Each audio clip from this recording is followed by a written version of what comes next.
Donc aujourd'hui, on va parler du concept très fondamental dans Git des branches. Si vous travaillez tout seul sur votre projet, vous avez principalement utilisé Git comme ça, n'avoir qu'une branche.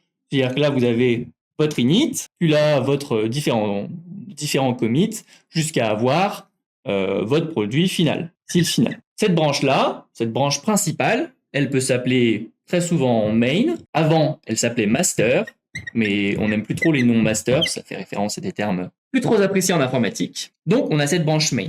Le main, c'est vraiment là, on a le code qui marche. Code qui marche. Alors, vous allez me dire, oui, mais il y a toujours le code qui marche. Oui, mais le main, en fait, dans un Git flow, le Git flow, c'est ce qu'on va voir maintenant. Dans un Git flow, le main, c'est ce qu'on touche le moins. On va avoir la branche dev. Et cette branche dev, en fait, comme un now, elle va partir d'un commit du main, ici, par exemple, initiation, là, ça va être le main, et on va faire la branche dev. On va faire plusieurs petits commits, et puis à un moment, on va dire, tous ces commits-là, j'aimerais bien le mettre dans la branche main, parce que je considère que ça, c'est ma V2. Ça, c'est ma V1, ça, c'est ma V2. Ici, ce qu'on va faire, c'est qu'on va merge les branches. On va les faire rejoindre. On verra qu'il y a d'autres solutions pour rejoindre des branches, mais on va parler de la plus commune, c'est merge de branches. C'est-à-dire qu'on prend cet état-là, et cet état-là qui est l'état C, parce que là, on a l'état 0, puis l'état A, B, C, cet état C, on va le mettre ici.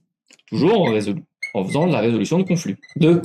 Et donc, quand vous travaillez à plusieurs, vous avez votre main qui est touché très peu souvent, vous avez votre dev, mais en fait, il y a des sous-branches dans un Git flow classique où on va chacun partir. Alors, on peut tous partir du même endroit, mais on ne peut pas forcément partir du même endroit. Par exemple, ici, et je fais partir une autre branche ici. Et ces branches-là, ça va être des branches où vous travaillez localement dessus.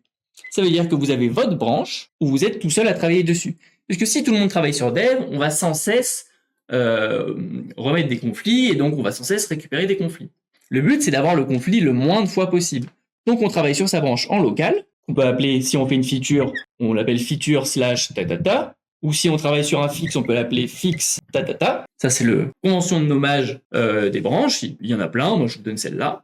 Vous travaillez en local sur cette branche, et puis après, vous allez faire rejoindre votre branche sur la branche dev. Ce qui fait qu'ici, vous allez résoudre les conflits qu'une fois, puisque vous travaillez en local, puis vous allez résoudre les conflits ici, puisque un copain a peut-être poussé ici, les nouvelles fonctionnalités. Donc voilà à quoi servent les branches. Ça sert à pas forcément se marcher sur les pieds et à résoudre les conflits le moins souvent, tout en gardant aussi une architecture assez clean de cette fonctionnalité-là, cette branche-là, elle sert qu'à cette fonctionnalité-là, et ce code qu'on a fait dans cette branche-là n'a servi qu'à cette fonctionnalité. Merci à tous de m'avoir écouté, et à une prochaine pour une prochaine vidéo.